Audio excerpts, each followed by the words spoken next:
ਹੁੰਦੀ ਹੈ, ਜਿਹੜਾ ਵੀ ਮੇਰਾ ਨਵਾਂ ਬੱਕਰੀ ਪਾਲ ਵੀਰ ਆ ਜਦੋਂ ਵੀ ਬੱਕਰੀ ਰੱਖਦਾ ਉਹਦੇ ਦਿਮਾਗ ਦੇ ਵਿੱਚ ਇਹ ਡਾਊਟ ਹੁੰਦਾ ਵੀ ਕਿਆ ਬੱਕਰੀ ਨੂੰ ਅਸੀਂ ਗਰੇਜ਼ਿੰਗ ਕਰਵਾ ਸਕਦੇ ਹਾਂ ਜਾਂ ਸਟਾਲ ਫੀਡਿੰਗ ਕਰਾ ਸਕਦੇ ਹਾਂ। ਮਤਲਬ ਬੱਕਰੀ ਕਿੱਥੇ ਖੁਸ਼ ਰਹਿੰਦੀ ਆ। ਜ਼ਿਆਦਾ ਲੋਕ ਇਦਾਂ ਦੇ ਆ ਜਿਨ੍ਹਾਂ ਨੂੰ ਮੇਰੇ ਵਰਗੇ ਮਲੰਗ ਬੰਦੇ, ਸਾਦੇ ਬੰਦੇ, ਉਹਨਾਂ ਨੂੰ ਇਸ ਗੱਲ ਦਾ ਨਹੀਂ ਪਤਾ ਵੀ ਸਟਾਲ ਫੀਡਿੰਗ ਕੀ ਹੁੰਦੀ ਆ ਤੇ ਗਰੇਜ਼ਿੰਗ ਕੀ ਹੁੰਦੀ ਆ। ਮੇਰਾ ਵੀਰ, ਜਿਹੜੀ ਗਰੇਜ਼ਿੰਗ ਹੁੰਦੀ ਆ ਉਹ ਹੁੰਦੀ ਆ ਜਿਹੜੀਆਂ ਆਪਾਂ ਬੱਕਰੀਆਂ ਚਰਾਈ ਤੇ ਬਾਹਰ ਲੈ ਕੇ ਜਾਂਦੇ ਆ, ਮਤਲਬ ਬਾਹਰ ਚਰ ਕੇ ਆਉਂਦੀਆਂ, ਉਹਨਾਂ ਨੂੰ ਕਹਿੰਦੇ ਆ ਗਰੇਜ਼ਿੰਗ। ਜਿਹੜੀ ਸਟਾਲ ਫੀਡਿੰਗ ਹੁੰਦੀ ਆ ਉਹ ਵਾੜਿਆਂ ਦੇ ਵਿੱਚ, ਘਰਾਂ ਦੇ ਵਿੱਚ, ਹਵੇਲੀਆਂ ਦੇ ਵਿੱਚ, ਵਾੜਿਆਂ ਦੇ ਵਿੱਚ ਤਾੜ ਕੇ ਜਿਨ੍ਹਾਂ ਨੂੰ ਆਪਾਂ ਪੱਠੇ ਛੱਠੇ ਪਾਈਦੇ ਆ, ਵੰਡੇ ਛੰਡੇ ਪਾਈਦੇ, ਉਹਨਾਂ ਨੂੰ ਕਹਿੰਦੇ ਆ ਸਟਾਲ ਫੀਡਿੰਗ। ਇਹ ਦੋ ਚੀਜ਼ਾਂ ਮੇਰਾ ਵੀਰ ਹਰ ਬੰਦੇ ਦੇ ਦਿਮਾਗ ਦੇ ਵਿੱਚ ਇਹ ਗੱਲ ਆਉਂਦੀ ਹੈ ਵੀ ਕਿਆ ਅਸੀਂ ਸਟਾਲ ਫੀਡਿੰਗ ਕਰਾਈਏ ਸੌਖੇ ਰਹਾਂਗੇ ਜਾਂ ਅਸੀਂ ਗਰੇਜ਼ਿੰਗ ਕਰਾਈਏ ਅਸੀਂ ਸੌਖੇ ਰਹਾਂਗੇ। ਮੇਰੇ ਵੀਰੋ, ਅੱਜ ਇਹਨਾਂ ਦੋਵਾਂ ਟੌਪਿਕਾਂ 'ਤੇ ਗੱਲ ਕਰਾਂਗੇ। ਇਹਨਾਂ ਦੇ ਨਫੇ ਤੇ ਇਹਨਾਂ ਦੇ ਨੁਕਸਾਨ ਜਿਹੜੇ ਆ ਉਹ ਮੈਂ ਵੀਰਾਂ ਨਾਲ ਅੱਜ ਸ਼ੇਅਰ ਕਰਾਂਗਾ, ਤਾਂ ਕਿ ਹਰ ਮੇਰੇ ਬੱਕਰੀ ਪਾਲ ਵੀਰ ਨੂੰ ਆਸਾਨੀ ਸਮਝ ਆ ਜਾਵੇ ਤੇ ਉਹ ਇਸ ਗੱਲ ਤੋਂ ਫਾਇਦਾ ਹਾਸਲ ਕਰ ਸਕੇ। ਜਿਸ ਮੇਰੇ ਵੀਰ ਨੇ ਚੈਨਲ ਨੂੰ ਸਬਸਕ੍ਰਾਈਬ ਨਹੀਂ ਕੀਤਾ, ਹਜੇ ਵੀ ਚੈਨਲ ਨੂੰ ਸਬਸਕ੍ਰਾਈਬ ਕਰ ਲਓ, ਤਾਂ ਕਿ ਹਰ ਆਉਣ ਵਾਲੀ ਨਵੀਂ ਵੀਡੀਓ ਤੁਹਾਡੇ ਤਾਈਂ ਬਆਸਾਨੀ ਪਹੁੰਚਦੀ ਰਹੇ। ਮੇਰੇ ਵੀਰੋ, ਸਭ ਤੋਂ ਪਹਿਲਾਂ ਗੱਲ ਕਰਾਂਗੇ ਸਟਾਲ ਫੀਡਿੰਗ ਦੀ। ਸਟਾਲ ਫੀਡਿੰਗ ਜਿਹੜੀ ਹੁੰਦੀ ਆ ਉਹ ਵਾੜਿਆਂ ਦੇ ਵਿੱਚ, ਘਰਾਂ ਦੇ ਵਿੱਚ, ਹਵੇਲੀਆਂ ਦੇ ਵਿੱਚ, ਮੁਖਤਲਿਫ ਫਾਰਮਾਂ ਦੇ ਵਿੱਚ ਹੁੰਦੀ ਆ ਸਟਾਲ ਫੀਡਿੰਗ। ਉਹਨੂੰ ਆਪਾਂ ਕਹਿੰਦੇ ਆ ਸਟਾਲ ਫੀਡਿੰਗ। ਮਤਲਬ ਅਸੀਂ ਬੱਕਰੀ ਚਰਾਈ ਤੇ ਬਾਹਰ ਲੈ ਕੇ ਨਹੀਂ ਜਾਣੀ, ਜੋ ਵੀ ਪਾਉਣਾ ਉਹਨੂੰ ਘਰ ਹੀ ਪਾਉਣਾ। ਉਹਦੇ ਨੁਕਸਾਨ ਕੀ ਆ, ਉਹਦੇ ਫਾਇਦੇ ਕੀ ਆ? ਉਹਦਾ ਮੇਰੇ ਵੀਰ ਨੁਕਸਾਨ ਇਹ ਆ ਵੀ ਇੱਕ ਨਵਾਂ ਬੰਦਾ ਵਾ, ਉਹਨੇ ਸਟਾਲ ਫੀਡਿੰਗ ਤੇ ਕੰਮ ਸ਼ੁਰੂ ਕੀਤਾ, ਉਹ ਹਰ ਚੀਜ਼ ਮੁੱਲ ਦੀ ਪਰਚੇਜ਼ ਕਰਦਾ ਪਿਆ ਵਾ। ਵਿਚਾਰਾ ਵੀ ਉਹਨੇ ਮੁੱਲ ਦਾ ਲੈਣਾ, ਵੰਡਾ ਵੀ ਉਹਨੇ ਮੁੱਲ ਦਾ ਲੈਣਾ, ਹਰ ਚੀਜ਼ ਮੁੱਲ ਦੀ ਆ। ਉਹ ਸਟਾਲ ਫੀਡਿੰਗ ਤੇ ਕੰਮ ਕਰਦਾ ਪਿਆ, ਉਹਦਾ ਖਰਚਾ ਜ਼ਿਆਦਾ ਹੋਣਾ। ਜ਼ਾਹਰੀ ਗੱਲ ਆ, ਜਦੋਂ ਬੱਕਰੀ ਬਾਹਰ ਚਰਾਈ ਤੇ ਨਹੀਂ ਜਾਣੀ, ਘਰ ਹੀ ਅਸੀਂ ਸਭ ਕੁਝ ਉਹਨੂੰ ਮੁੱਲ ਦਾ ਦੇਣਾ। ਅਗਰ ਤੁਹਾਡੀ ਜ਼ਮੀਨ ਆਪਦੀ ਆ, ਤੁਹਾਡਾ ਚਾਰਾ ਆਪਦਾ ਵਾ, ਤੇ ਤੁਸੀਂ ਬਿਲਕੁਲ ਸਟਾਲ ਫੀਡਿੰਗ ਤੇ ਵੀ ਰੱਖ ਸਕਦੇ ਹੋ। ਉਹਦੀ ਟੈਨਸ਼ਨ ਕੋਈ ਨਹੀਂ, ਉਹਦੀ ਮੁਸ਼ਕਿਲ ਕੋਈ ਨਹੀਂ। ਬੱਕਰੀ ਨੂੰ ਤੁਸੀਂ ਪੇਟ ਭਰ ਕੇ ਵਾੜੇ ਦੇ ਵਿੱਚ ਹੀ, ਫਾਰਮ ਦੇ ਵਿੱਚ ਹੀ ਬੱਕਰੀ ਦਾ ਪੇਟ ਭਰੀ ਜਾਓਗੇ ਤਾਂ ਕੋਈ ਮੁਸ਼ਕਿਲ ਨਹੀਂ। ਵੰਡਾ ਤੁਸੀਂ ਪਾਉਣਾ ਪਾਓ, ਨਹੀਂ ਪਾਉਣਾ ਤੁਸੀਂ ਨਾ ਪਾਓ, ਕੋਈ ਮਸਲਾ ਨਹੀਂ ਆ। ਹਰ ਫਾਰਮਰ ਦਾ ਇਹ ਸਵਾਲ ਆ ਵੀ ਕਿਆ ਬੱਕਰੀ ਵੰਡੇ ਤੋਂ ਬਗੈਰ ਹੋ ਸਕਦੀ ਹੈ, ਮਤਲਬ ਜਵਾਨ ਹੋ ਸਕਦੀ, ਤਕੜੀ ਹੋ ਸਕਦੀ? ਤੇ ਮੇਰੇ ਵੀਰੋ, ਬਿਲਕੁਲ ਹੋ ਸਕਦੀ। ਇਹਦੇ ਵਿੱਚ ਕੋਈ ਏਡਾ ਇਸ਼ੂ ਨਹੀਂ ਹੈ। ਅਗਰ ਮੇਰੇ ਵੀਰਾਂ ਦੀ ਜੇਬ ਇਜਾਜ਼ਤ ਨਹੀਂ ਦਿੰਦੀ, ਬਿਲ ਫਰਜ਼, ਹਰ ਬੰਦਾ ਸਰਮਾਏਦਾਰ ਨਹੀਂ ਹੁੰਦਾ, ਹਰ ਬੰਦਾ ਬਹੁਤ ਜ਼ਿਆਦਾ ਅਫੋਰਡ ਨਹੀਂ ਕਰ ਸਕਦਾ ਹੁੰਦਾ, ਕਿਉਂਕਿ ਪਾਕਿਸਤਾਨ ਦੇ ਹਾਲਾਤ ਇਦਾਂ ਦੇ ਆ। ਤੇ ਮੇਰੇ ਵੀਰੋ, ਤੁਸੀਂ ਅਗਰ ਕੱਲੀ ਬੱਕਰੀ ਵੀ ਰੱਖ ਲਈ, ਬੱਕਰੀ ਰੱਖ ਕੇ ਉਹਨੂੰ ਕੱਲੇ ਚਾਰਾ ਵੀ ਪਾ ਲੈਂਦੇ ਆ ਤੇ ਉਹ ਵੈਲ ਐਂਡ ਗੁੱਡ ਆ। ਅਗਰ ਤੁਸੀਂ ਬੱਕਰੀ ਦਾ ਪੇਟ ਭਰੀ ਜਾਂਦੇ ਆ ਤਾਂ ਮੁਸ਼ਕਿਲ ਨਹੀਂ, ਤੁਸੀਂ ਕੋਈ ਚੀਜ਼ ਵੀ ਨਾ ਦਿਓ ਉਹਨੂੰ ਹੋਰ ਐਕਸਟਰਾ। ਅਗਰ ਤੁਹਾਡੇ ਕੋਲ ਗੁੰਜਾਇਸ਼ ਨਹੀਂ ਹੈ ਤੇ ਤੁਸੀਂ ਉਹਨੂੰ ਵੰਡਾ, ਕੋਈ ਚੀਜ਼ ਵੀ ਨਾ ਦਿਓ, ਤਾਂ ਉਹ ਬਿਲਕੁਲ ਬੱਕਰੀ ਤੁਹਾਡੇ ਬੱਚੇ ਵੀ ਦੇਗੀ, ਬੱਕਰੀ ਤੁਹਾਨੂੰ ਦੁੱਧ ਵੀ ਦੇਗੀ, ਬੱਚੇ ਜਵਾਨ ਵੀ ਹੋਣਗੇ। ਸਿਰਫ ਸਟਾਲ ਫੀਡਿੰਗ ਉੱਥੇ ਆਣ ਕੇ ਅਸੀਂ ਮਾਰ ਖਾਂਦੇ ਹਾਂ। ਸਟਾਲ ਫੀਡਿੰਗ ਦੇ ਵਿੱਚ ਜਦੋਂ ਅਸੀਂ ਲੋਕਾਂ ਦੀਆਂ ਵੀਡੀਓਜ਼ ਦੇਖਦੇ ਹਾਂ, ਲੋਕਾਂ ਦੀਆਂ ਗੱਲਾਂ ਸੁਣਦੇ ਹਾਂ, ਫਿਰ ਸਾਡਾ ਵੀ ਦਿਲ ਕਰਦਾ ਵੀ ਅਸੀਂ ਫਲਾਨੀ ਵੀਡੀਓ ਦੇਖੀ ਸੀ ਤੇ ਫਲਾਨੀ ਚੀਜ਼ ਲੈ ਕੇ ਆਈਏ, ਫਲਾਨੇ ਬਾਜ਼ਾਰੀ ਵੰਡੇ ਅਸੀਂ ਲੈ ਕੇ ਆਈਏ, ਜਿਹਦੀ ਵਜ੍ਹਾ ਤੋਂ ਸਾਡਾ ਫਿਰ ਨੁਕਸਾਨ ਹੁੰਦਾ। ਨੁਕਸਾਨ ਕਿਸ ਮੱਦ 'ਚ ਹੁੰਦਾ? ਸਿਰਫ ਵੰਡਿਆਂ ਦੀ ਤੇ TMR ਦੀ ਮੱਦ 'ਚ ਹੁੰਦਾ। ਜਦੋਂ ਵੀ ਅਸੀਂ ਕਿਤੋਂ ਬਾਹਰੋਂ TMR ਲੈਂਦੇ ਹਾਂ ਜਾਂ ਵੰਡਾ ਲੈਂਦੇ ਹਾਂ, ਬਣੇ ਬਣਾਏ ਲੈਂਦੇ ਹਾਂ, ਉਹ ਮੇਰਾ ਵੀਰ ਸਾਨੂੰ ਪੈਂਦੇ ਆ ਮਹਿੰਗੇ। ਜਦੋਂ ਮਹਿੰਗੇ ਪੈਂਦੇ, ਅਸੀਂ ਫਿਰ ਕੈਲਕੂਲੇਸ਼ਨ ਕਰਦੇ ਹਾਂ 6 ਮਹੀਨਿਆਂ ਬਾਅਦ 6 ਮਹੀਨਿਆਂ ਬਾਅਦ ਜਦੋਂ ਅਸੀਂ ਕੈਲਕੂਲੇਸ਼ਨ ਕਰਦੇ ਹਾਂ, ਉਹ ਕੈਲਕੂਲੇਸ਼ਨ ਦੇ ਹਿਸਾਬ ਨਾਲ ਫਿਰ ਸਾਡਾ ਪ੍ਰੋਫਿਟ ਜ਼ੀਰੋ ਹੋਇਆ ਹੁੰਦਾ, ਕਿਉਂਕਿ ਨੁਕਸਾਨ ਉੱਤੋਂ ਖਰਚਾ ਜ਼ਿਆਦਾ ਹੋਇਆ ਕੀਤਾ ਹੁੰਦਾ ਅਸੀਂ, ਜਿਹਦੀ ਵਜ੍ਹਾ ਤੋਂ ਅਸੀਂ ਇਹ ਸਟਾਲ ਫੀਡਿੰਗ ਤੇ ਮਾਰ ਖਾਂਦੇ ਹਾਂ। ਮੇਰੇ ਵੀਰੋ, ਅਗਰ ਤੁਸੀਂ ਸਟਾਲ ਫੀਡਿੰਗ ਕਰਨੀ ਹੀ ਆ,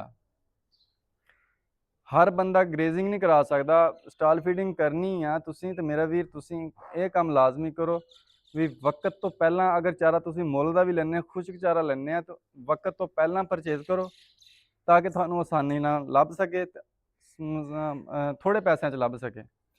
ਜਦੋਂ ਅਸੀਂ ਇਨ ਟਾਈਮ, ਮਤਲਬ ਹੁਣ ਗਾਂ ਅੱਗੇ ਸਰਦੀਆਂ ਆ ਰਹੀਆਂ, ਜਦੋਂ ਸਰਦੀਆਂ ਵਾਲਾ ਚਾਰਾ ਸਾਨੂੰ ਹੁਣ ਸਟਾਕ ਕਰ ਲੈਣਾ ਚਾਹੀਦਾ, ਜਿਹੜਾ ਖੁਸ਼ਕ ਚਾਰਾ ਜਾਤ ਉਹ ਸਾਨੂੰ ਹੁਣ ਕਰ ਲੈਣੇ ਚਾਹੀਦੇ ਸਟੋਰ, ਤਾਂ ਕਿ ਅਸੀਂ ਆਪਣਾ ਪ੍ਰੋਫਿਟ ਵਧਾ ਸਕੀਏ ਤੇ ਨੁਕਸਾਨ ਘਟਾ ਸਕੀਏ। ਅਸੀਂ ਕਰਦੇ ਕੀ ਆ, ਸਾਨੂੰ ਸਿਆਣੇ ਕਹਿੰਦੇ ਵੀ ਨੇੜੇ ਆਏ ਜੰਝ ਤੇ ਬਿੰਨੋ ਕੁੜੀ ਦੇ ਕੰਨ। ਉਹ ਗੱਲ ਸਾਡੇ ਨਾਲ ਹੁੰਦੀ ਜਦੋਂ ਇਨ ਟਾਈਮ ਸਾਨੂੰ ਆਣ ਕੇ ਪਤਾ ਲੱਗਦਾ ਵੀ ਅਸੀਂ ਹੁਣ ਖੁਸ਼ਕ ਚਾਰਾ ਲੈ ਲਈਏ, ਤੇ ਜਦੋਂ ਅਸੀਂ ਬਾਹਰ ਨਿਕਲਦੇ ਹਾਂ ਤੇ ਡੀਲਰਾਂ ਕੋਲ ਪਹੁੰਚਦੇ ਹਾਂ, ਤਾਂ ਉਦੋਂ ਸਾਡਾ ਉਹ ਉਸੇ ਚਾਰੇ ਦਾ ਰੇਟ ਬਹੁਤ ਹਾਈ ਹੋਇਆ ਹੁੰਦਾ, ਜਿਹਦੀ ਵਜ੍ਹਾ ਤੋਂ ਸਾਨੂੰ ਮਜਬੂਰੀ ਤਾਂ ਹੁੰਦੀ ਅਸੀਂ ਲੈਣਾ ਹੁੰਦਾ, ਲੇਕਿਨ ਉਹਦਾ ਫਿਰ ਸਾਨੂੰ ਨੁਕਸਾਨ, ਨਫਾ ਸਾਡਾ ਘਟਦਾ, ਹੋਰ ਨੁਕਸਾਨ ਸਾਡਾ ਕੀ ਹੋਣਾ। ਸਾਡਾ ਨਫਾ ਜਿੰਨਾ ਜਿੰਨਾ ਮਹਿੰਗਾ ਲਈ ਜਾਵਾਂਗੇ ਉਹਨਾਂ ਨਾਲ ਸਾਡਾ ਪ੍ਰੋਫਿਟ ਘਟਦਾ ਜਾਣਾ। ਮੇਰੇ ਵੀਰੋ, ਅਗਰ ਤੁਸੀਂ ਸਟਾਲ ਫੀਡਿੰਗ ਕਰਦੇ ਆ ਤਾਂ ਵੰਡੇ ਆਪਦੇ ਤਿਆਰ ਕਰੋ। ਇਸ ਨੀਅਤ ਨਾਲ ਕਰੋ ਵੀ ਅਸੀਂ ਆਪਣੀਆਂ ਹੀ ਬੱਕਰੀਆਂ ਨੂੰ ਪਾਉਣਾ, ਨਾ ਕਿ ਅਸੀਂ ਦੁਕਾਨਦਾਰੀ ਚਮਕਾਉਣੀ ਲੋਕਾਂ ਦੀ। ਵੀ ਆਪਦਾ ਤੁਸੀਂ ਵੰਡਾ ਤਿਆਰ ਕਰੋ, ਦੇਸੀ ਜਿਹਾ ਵੰਡਾ ਤਿਆਰ ਕਰੋ, ਕਰਕੇ ਤਾਂ ਆਪਣਾ ਰੱਖ ਲਓ, ਬੱਕਰੀਆਂ ਨੂੰ ਉਹ ਦਿਓ। ਉਹ ਜ਼ਿਆਦਾ ਤੋਂ ਜ਼ਿਆਦਾ 10 ਬੱਕਰੀਆਂ ਹੋਣਗੀਆਂ ਬਿਲਕੁਲ ਤੁਹਾਡੇ ਕੋਲ ਤੋਂ 150 100 150 ਦਾ ਤੁਸੀਂ ਡੇਲੀ ਵੀ ਪਾਈ ਜਾਓਗੇ ਤਾਂ ਐਂ ਜ਼ਬਰਦਸਤ ਹੋਏਗਾ। ਨਾ ਕਿ ਤੁਸੀਂ ਇੱਕ ਇੱਕ ਬੱਕਰੀ ਨੂੰ 50 ਦਾ 100 ਦਾ ਪਾਉਣਾ। 150 ਰੁਪਏ ਦਾ ਵੰਡਾ ਜਿਹੜਾ ਤੁਸੀਂ ਆਪਣਾ ਜ਼ਾਤੀ ਘਰ ਬਣਾਇਆ, 150 ਦਾ ਵੰਡਾ ਤੁਸੀਂ ਤੋਲ ਕੇ ਸਾਰੀਆਂ ਬੱਕਰੀਆਂ ਨੂੰ 10 ਬੱਕਰੀਆਂ ਨੂੰ ਪਾ ਦਿਓ ਤਾਂ ਵੈਲ ਐਂਡ ਗੁੱਡ ਆ, ਜ਼ਬਰਦਸਤ ਆ, ਗਰੋਥ ਅੱਛੀ ਹੋਏਗੀ। ਕਿਉਂਕਿ ਉਹਦੇ ਵਿੱਚ ਸਾਰੀਆਂ ਚੀਜ਼ਾਂ ਆਰਗੈਨਿਕ ਹੋਣੀਆਂ, ਹਰ ਚੀਜ਼ ਤੁਹਾਨੂੰ ਪਤਾ ਮੇਨਟੇਨ ਤੁਸੀਂ ਕੀਤੀ ਹੋਣੀ ਆ, ਹਰ ਚੀਜ਼ ਦੇਸੀ ਹੋਣੀ ਆ। ਤੁਹਾਨੂੰ ਇਸ ਗੱਲ ਦਾ ਪਤਾ ਹੋਣਾ ਵੀ ਇਹ ਚੀਜ਼ਾਂ ਅਸੀਂ ਖਾਲਿਸ ਹੀ ਪਾਈਆਂ ਵਾ, ਜਿਹਦੀ ਵਜ੍ਹਾ ਤੋਂ ਅਸੀਂ ਫਿਰ ਪ੍ਰੋਫਿਟ ਵਧਾ ਸਕਦੇ ਹਾਂ। ਅੱਛਾ, ਹੁਣ ਗੱਲ ਕਰਦੇ ਹਾਂ ਗ੍ਰੇਜ਼ਿੰਗ ਦੀ। ਮੇਰੇ ਵੀਰ, ਗ੍ਰੇਜ਼ਿੰਗ ਅਗਰ ਕੋਈ ਬੰਦਾ ਕਰਦਾ ਵਾ, ਮਤਲਬ ਬੱਕਰੀਆਂ ਬਾਹਰ ਚੁਰਾਈ ਤੇ ਜਾਂਦੀਆਂ ਵਾ, ਉਹਦਾ ਫਾਇਦਾ ਇਹ ਆ ਸਭ ਤੋਂ ਕਿ ਉਹਨਾਂ ਦਾ ਖਰਚਾ ਨਹੀਂ ਹੁੰਦਾ। ਉਹਨਾਂ ਦਾ ਸਿਰਫ ਔਰ ਸਿਰਫ ਅਗਰ ਆਪਣੀ ਜੇਬ ਦੀ ਇਜਾਜ਼ਤ ਦੇ ਨਾਲ ਸਿਰਫ ਵੰਡਾ ਦਿੰਦੇ ਆ ਉਹੀ ਖਰਚਾ ਹੁੰਦਾ, ਹੋਰ ਉਹਨਾਂ ਦਾ ਚਾਰੇ ਦਾ ਖਰਚਾ ਕੋਈ ਨਹੀਂ ਹੁੰਦਾ। ਬੱਕਰੀਆਂ ਸਵੇਰ ਤੋਂ ਜਾਂਦੀਆਂ, ਸ਼ਾਮ ਨੂੰ ਮੁੜਦੀਆਂ ਔਰ ਪੇਟ ਭਰ ਕੇ ਮਾਉਂਦੀਆਂ। ਫਿਰ ਮਜ਼ੇ ਵਾਲੀ ਗੱਲ ਇਹ ਆ ਵੀ ਉਹਨਾਂ ਨੇ ਤਰ੍ਹਾਂ ਤਰ੍ਹਾਂ ਦੀ ਜੜੀ ਬੂਟੀ ਖਾਣੀ ਬਾਹਰ ਨਿਕਲ ਕੇ, ਤੇ ਜਿਹਦੀ ਵਜ੍ਹਾ ਤੋਂ ਬੱਕਰੀਆਂ ਖੁਸ਼ ਵੀ ਰਹਿੰਦੀਆਂ, ਬੱਕਰੀਆਂ ਮੋਟੀਆਂ ਵੀ ਰਹਿੰਦੀਆਂ। ਅੱਛਾ, ਫਿਰ ਜੇ ਗ੍ਰੇਜ਼ਿੰਗ ਤੇ ਇੰਨਾ ਹੀ ਸੌਖਾ ਕੰਮ ਆ ਤੇ ਫਿਰ ਅਸੀਂ ਹਰ ਬੰਦਾ ਗ੍ਰੇਜ਼ਿੰਗ ਕਿਉਂ ਨਹੀਂ ਕਰਦਾ? ਫਿਰ ਗ੍ਰੇਜ਼ਿੰਗ ਵਾਲਿਆਂ ਦਾ ਨੁਕਸਾਨ ਵੀ ਜ਼ਿਆਦਾ ਹੁੰਦਾ। ਤੁਸੀਂ ਵੀ ਦੇਖਿਆ ਹੋਣਾ, ਗ੍ਰੇਜ਼ਿੰਗ ਵਾਲਿਆਂ ਦਾ ਬਹੁਤਾ ਨੁਕਸਾਨ ਹੁੰਦਾ ਬਜਾਏ ਇਸ ਦੇ ਸਟਾਲ ਫੀਡਿੰਗ ਵਾਲਿਆਂ ਦਾ। ਗ੍ਰੇਜ਼ਿੰਗ ਵਾਲਿਆਂ ਦਾ ਮੇਰਾ ਵੀ ਨੁਕਸਾਨ ਇਸ ਵਾਸਤੇ ਹੁੰਦਾ ਕਿਉਂਕਿ ਜਦੋਂ ਬੱਕਰੀਆਂ, ਤੁਸੀਂ ਆਪਣੀਆਂ ਬੱਕਰੀਆਂ ਨੂੰ ਦਵਾਈ ਦਾਰੂ ਪੂਰਾ ਕੀਤਾ ਵਾ, ਵੈਕਸੀਨਾਂ ਪੂਰੀਆਂ ਕੀਤੀਆਂ ਵਾ, ਮੌਸਮੀ ਵੈਕਸੀਨਾਂ ਪੂਰੀਆਂ ਕੀਤੀਆਂ ਵਾ, ਬੱਕਰੀਆਂ ਤੁਹਾਡੀਆਂ ਬਿਲਕੁਲ ਸੇਫ ਆ। ਜਦੋਂ ਘਰੋਂ ਬਾਹਰ ਨਿਕਲਦੀਆਂ ਬੱਕਰੀਆਂ ਗਾਂਹ ਜਾ ਕੇ ਕਿਸੇ ਬੱਕਰੀਆਂ ਹੋਰਾਂ ਨਾਲ ਰਲਦੀਆਂ, ਉਦੋਂ ਮੇਰਾ ਵੀਰ ਹੋ ਸਕਦਾ ਉਹਨਾਂ ਬੱਕਰੀਆਂ ਦੇ ਵਿੱਚ ਕੋਈ ਐਸੀ ਬੱਕਰੀ ਹੋਵੇ ਜਿਹਨੂੰ ਬਿਮਾਰੀ ਆਈ ਹੋਵੇ, ਉਹਦੀ ਵਜ੍ਹਾ ਨਾਲ ਤੁਹਾਡੀਆਂ ਬੱਕਰੀਆਂ ਨੂੰ ਵੀ ਬਿਮਾਰੀ ਲੱਗਣੀ, ਜਿਹਦੀ ਵਜ੍ਹਾ ਤੋਂ ਫਿਰ ਤੁਹਾਡੇ ਬੱਕਰੀਆਂ ਸਾਰੀਆਂ ਨੂੰ ਉਹ ਬਿਮਾਰੀ ਨੇ ਅਟੈਕ ਕਰਨਾ ਤੇ ਸਾਨੂੰ ਲਾਸ ਹੋਣਾ। ਇਹ ਨੁਕਸਾਨ ਆ ਸਿਰਫ, ਹੋਰ ਜੇ ਕਹੋ ਵੀ ਇਹਦਾ ਨੁਕਸਾਨ ਨਹੀਂ ਹੈ। ਨੁਕਸਾਨ ਮੇਰਾ ਵੀਰ ਇਹੀ ਆ, ਜਾਂ ਗੰਦਾ ਪਾਣੀ ਪੀਂਦੀਆਂ ਬੱਕਰੀਆਂ, ਨਾਲੀਆਂ ਤੋਂ ਪੀ ਲਿਆ, ਖਾਲਿਆਂ ਤੋਂ ਪੀ ਲਿਆ, ਖੜਾ ਪਾਣੀ। ਜਿਹੜਾ ਚੱਲਦਾ ਪਾਣੀ ਹੁੰਦਾ ਉਹ ਤਾਂ ਜ਼ਬਰਦਸਤ ਹੁੰਦਾ, ਫਰੈਸ਼ ਪਾਣੀ ਨਹਿਰ ਦਾ ਹੁੰਦਾ, ਉਹ ਪੀ ਲੈਣ ਕੋਈ ਮਸਲਾ ਨਹੀਂ।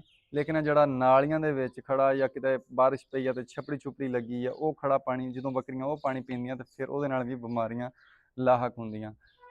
ਗ੍ਰੇਜ਼ਿੰਗ ਅੱਜ ਕੱਲ੍ਹ ਜੇ ਸੱਚੀ ਪੁੱਛੋ ਤਾਂ ਗ੍ਰੇਜ਼ਿੰਗ ਰਹੀ ਨਹੀਂ, ਕਿਉਂਕਿ ਹਰ ਪਾਸੇ ਟਾਊਨ ਕੱਟੇ ਗਏ, ਹਰ ਪਾਸੇ ਟਿੱਬੇ ਰਹਿ ਨਹੀਂ, ਹਰ ਚੀਜ਼ ਗ੍ਰੇਜ਼ਿੰਗ ਕਿਤੋਂ ਲੱਭਦੀ ਨਹੀਂ। ਸਿਰਫ ਬੱਕਰੀਆਂ ਨੂੰ ਸਵੇਰ ਨੂੰ ਤੋਰ ਲੈਂਦੇ ਆ ਯਾਲੀ, ਕਦੀ ਕਿਤੇ ਨੂੰ ਲੈ ਗਿਆ, ਕਦੀ ਕਿਤੇ ਨੂੰ ਲੈ ਗਿਆ, ਕਦੀ ਕਿਤੇ ਨੂੰ, ਸਾਰਾ ਦਿਨ ਤੋਰ ਕੇ ਸ਼ਾਮ ਨੂੰ ਜਦੋਂ ਘਰ ਲੈ ਕੇ ਆਉਂਦੇ ਆ ਤਾਂ ਉਹ ਵਿਚਾਰੀਆਂ ਬਸ ਨਾ ਰੱਜੀਆਂ ਨਾ ਭੁੱਖੀਆਂ, ਬਦਰਮਿਆਨੀਆਂ ਜਿਹੀਆਂ ਹੁੰਦੀਆਂ, ਉਹ ਬੱਕਰੀਆਂ ਤਾੜ ਦਿੰਦੇ ਲਿਆ ਕੇ। ਤੇ ਨੁਕਸਾਨ ਹੁੰਦਾ ਸਿਰਫ ਮੇਰਾ ਵੀ ਇਸ ਤੋਂ ਹੀ ਹੁੰਦਾ, ਕਿਉਂਕਿ ਉਹ ਨਾ ਤਾਂ ਵੈਕਸੀਨ ਕਰਾਉਂਦੇ ਆ, ਨਾ ਉਹਨਾਂ ਨੂੰ ਆਣ ਕੇ ਕੋਈ ਵੰਡਾ ਛੰਡਾ ਦੇਣਾ ਹੁੰਦਾ, ਨਾ ਉਹਨਾਂ ਨੇ ਬੱਕਰੀ ਦੀ ਏਡੀ ਖਾਸ ਕੇਅਰ ਕਰਨੀ ਹੁੰਦੀ, ਕਿਉਂਕਿ ਉਹਨਾਂ ਨੂੰ ਪਤਾ ਸਾਡਾ ਕਿਹੜਾ ਖਰਚਾ। ਜਿਸ ਬੰਦੇ ਨੇ ਸ਼ੌਕ ਨਾਲ ਰੱਖੀਆਂ, ਜਿਸ ਬੰਦੇ ਨੇ ਇਹ ਬਿਜ਼ਨਸ ਸਮਝ ਕੇ ਰੱਖੀਆਂ, ਉਹੀ ਇਸ ਗੱਲ 'ਤੇ ਤਕਦੌਰ ਕਰਦਾ ਵੀ ਅਸੀਂ ਇਹਨਾਂ ਨੂੰ ਟਾਈਮ ਨਾਲ ਵੈਕਸੀਨ ਕਰਾਉਣੀ ਆ, ਅਸੀਂ ਇਹਨਾਂ ਨੂੰ ਟਾਈਮ ਨਾਲ ਚਾਰਾ ਦੇਣਾ, ਵੰਡਾ ਦੇਣਾ, ਇਹਨਾਂ ਕੋਲੋਂ ਦੁੱਧ ਲੈਣਾ ਜਾਂ ਇਹਨਾਂ ਕੋਲੋਂ ਬੱਚੇ ਲੈਣੇ। ਤੇ ਜਿਹੜੇ ਦੇਸੀ ਜਿਹੇ ਬੰਦੇ ਲੋਕ ਹੁੰਦੇ ਆ, ਚਰਾਗਾਹਾਂ ਵਾਲੇ, ਇਹ ਚਰਵਾਹੇ ਜਿੰਨੇ ਵੀ ਆ, ਇਹ ਬਹੁਤ ਘੱਟ ਖਰਚਾ ਕਰਦੇ ਆਪਦੇ ਜਾਨਵਰਾਂ 'ਤੇ, ਕਿਉਂਕਿ ਇਹਨਾਂ ਨੂੰ ਪਤਾ ਇਹ ਬੋਨਸ ਆ। ਬਾਕੀ ਸਾਰੇ ਆਪਦਾ ਕੰਮ ਕਰਦੇ। ਇੱਕ ਨਿਆਣਾ ਜਿਹਾ ਨੂੰ ਕਹਿ ਦਿੰਦਾ ਵੀ ਜਾ ਬੱਕਰੀਆਂ ਲੈ ਜਾ ਬਾਹਰ, ਉਹ ਸਾਰਾ ਦਿਨ ਕੁੱਟ ਕੱਟ ਕੇ ਬੱਕਰੀਆਂ ਘਰ ਲੈ ਆਉਂਦਾ, ਉਹ ਨਾ ਭੁੱਖੀਆਂ ਨਾ ਰੱਜੀਆਂ, ਐਵੇਂ ਧੁਸੜ ਧਈਆ ਕਰਕੇ ਆ ਜਾਂਦਾ।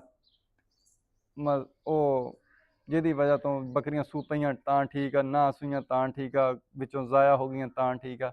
ਲੇਕਿਨ ਅਗਰ ਮੇਰਾ ਵੀਰ ਉਹ ਇਸ ਗੱਲ 'ਤੇ ਤਕਦੌਰ ਰੱਖਣ, ਇਸ ਗੱਲ ਦੀ ਕੋਸ਼ਿਸ਼ ਕਰਨ ਵੀ ਬੱਕਰੀ ਘਰ ਜਦੋਂ ਆਈ ਆ ਆਪਦੀਆਂ ਬੱਕਰੀਆਂ ਨੂੰ ਪੂਰੀਆਂ ਨੂੰ ਦੇਖਣ ਚਾਕਣ, ਬਿਮਾਰੀ ਦਾ ਕੰਟਰੋਲ ਰੱਖਣ, ਵੈਕਸੀਨਾਂ ਦੀ ਆਪਣੀ ਰੂਟੀਨ ਰੱਖਣ, ਤੇ ਮੇਰਾ ਵੀਰ ਮੇਰਾ ਖਿਆਲ ਆ ਵੀ ਸਟਾਲ ਫੀਡਿੰਗ ਵਾਲੇ ਨਾਲੋਂ ਗ੍ਰੇਜ਼ਿੰਗ ਵਾਲਾ ਬੰਦਾ ਬਹੁਤ ਅੱਗੇ ਜਾ ਸਕਦਾ, ਕਿਉਂਕਿ ਉਹਦਾ ਤਾਂ ਖਰਚਾ ਹੀ ਨਹੀਂ ਗਾ, 1 ਰੁਪਈਆ ਵੀ ਨਹੀਂ, ਉਹਦਾ ਟਕਾ ਵੀ ਨਹੀਂ ਲੱਗਣਾ।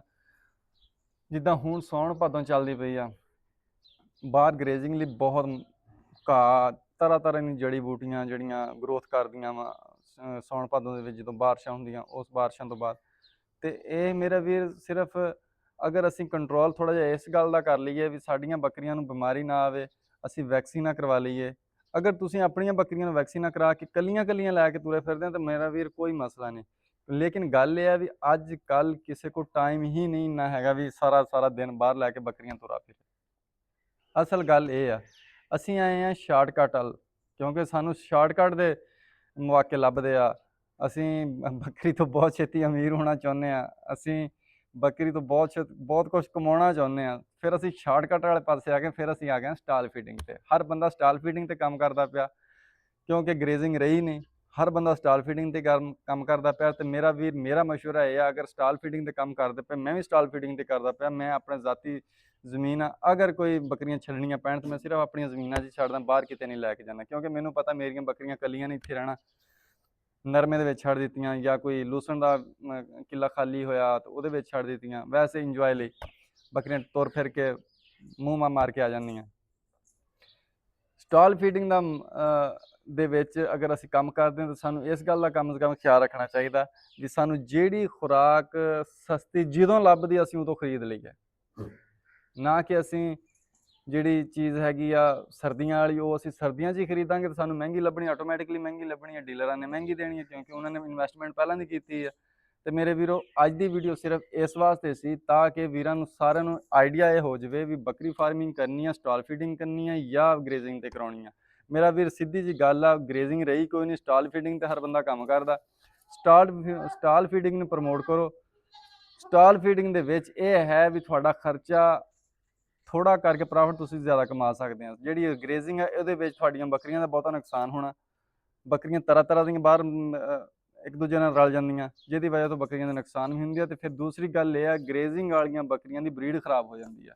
ਬਿਲ ਫਰਜ਼ ਮੇਰੇ ਕੋਲ ਆਹ ਬੱਕਰੀਆਂ, ਅਗਰ ਇਹਨਾਂ ਨੂੰ ਮੈਂ ਬਾਹਰ ਕਿਸੇ ਹੋਰਾਂ ਬੱਕਰੀਆਂ ਨਾਲ ਲੈ ਕੇ ਜਾਊਂਗਾ ਤੇ ਉਹਦੇ ਵਿੱਚ ਮੁਮਕਿਨ ਗੱਲ ਆ ਵੀ ਹਰ ਬੰਦੇ ਕੋਲ ਇੱਦਾਂ ਦੀਆਂ ਬੱਕਰੀਆਂ ਨਹੀਂ ਆ। ਦੇਸੀ ਆਮ ਦੋਗਲੀ ਬੱਕਰੀਆਂ ਹੋਣਗੀਆਂ, ਵਿੱਚ ਬੱਕਰੇ ਵੀ ਹੋਣਗੇ। ਫਿਰ ਹੁਣ ਮੈਂ ਉਹਨਾਂ ਦੇ ਮਗਰ ਤੇ ਨਹੀਂ ਨਾ ਭੱਜਾ ਫਿਰ ਸਕਦਾ ਵੀ ਬੱਕਰਾ ਕਿਸੇ ਬੱਕਰੀ ਨੂੰ ਵੀ ਕ੍ਰਾਸ ਕਰ ਸਕਦਾ, ਜਿਹਦੀ ਵਜ੍ਹਾ ਤੋਂ ਨਸਲ ਖਰਾਬ ਹੋ ਸਕਦੀ ਆ। ਸਭ ਤੋਂ ਵੱਡਾ ਨੁਕਸਾਨ ਇਹ ਵੀ ਆ। ਤੇ ਮੇਰੇ ਵੀਰੋ, ਹਰ ਬੰਦਾ ਸਟਾਲ ਫੀਡਿੰਗ ਹੀ ਕਰਦਾ। ਸਟਾਲ ਫੀਡਿੰਗ ਕਰੋ, ਸਿਰਫ ਆਪਣੇ ਖਰਚੇ ਨੂੰ ਘਟਾਉਣ ਦੀ ਕੋਸ਼ਿਸ਼ ਕਰੋ। ਆਪਣਾ ਖਰਚਾ ਜਿਹੜਾ ਘਟੂਗਾ ਤੇ ਆਪਣਾ ਨਫਾ ਵਧੂਗਾ। ਤੇ ਆਪਣੇ ਚਾਰੇ ਖੁਦ ਕਾਸ਼ਤ ਕਰੋ। ਅਗਰ ਤੁਸੀਂ ਨਹੀਂ ਕਾਸ਼ਤ ਕਰ ਸਕਦੇ, ਬਿਲਫਰ ਜ਼ਮੀਨ ਨਹੀਂ ਹੈ ਜਾਂ ਤੁਸੀਂ ਸ਼ਹਿਰ ਦੇ ਵਿੱਚ ਰਹਿੰਦੇ ਹੋ, ਤੇ ਫਿਰ ਮੇਰਾ ਵੀਰ ਕਮ ਸੇ ਕਮ ਵਕਤ ਤੋਂ ਪਹਿਲਾਂ ਆਪਦਾ ਸਟਾਕ ਪੂਰਾ ਕਰੋ ਤਾਂ ਕਿ ਆਪਣਾ ਪ੍ਰੋਫਿਟ ਸੇਵ ਕੀਤਾ ਜਾ ਸਕੇ। ਆਪਣਾ ਪ੍ਰੋਫਿਟ ਜਿਹੜਾ ਹੈਗਾ ਨਾ ਉਹ ਆਪਣੀ ਜੇਬ 'ਚ ਪਾਉਣ ਜੋਗੇ ਅਸੀਂ ਹੋ ਜਾਈਏ, ਇੰਨੇ ਅਸੀਂ ਕਾਬਲ ਹੋ ਜਾਈਏ, ਜਿਹਦੀ ਵਜ੍ਹਾ ਤੋਂ ਫਿਰ ਅਸੀਂ ਜ਼ਿੰਦਗੀ ਦੇ ਵਿੱਚ ਇੰਜੋਏ ਕਰ ਸਕੀਏ, ਬੱਕਰੀਆਂ ਵਧਾ ਸਕੀਏ, ਬੱਕਰੀਆਂ ਨੂੰ ਤਾਦਾਦ ਜ਼ਿਆਦਾ ਕਰ ਸਕੀਏ। ਮੇਰੇ ਵੀਰੋ, ਅੱਜ ਦੀ ਵੀਡੀਓ ਇਹੀ। ਵੀਡੀਓ ਚੰਗੀ ਲੱਗੇ ਲਾਈਕ ਕਰੋ, ਕਮੈਂਟ ਕਰੋ, ਸ਼ੇਅਰ ਕਰੋ ਤੇ ਵਸਲਾਮ।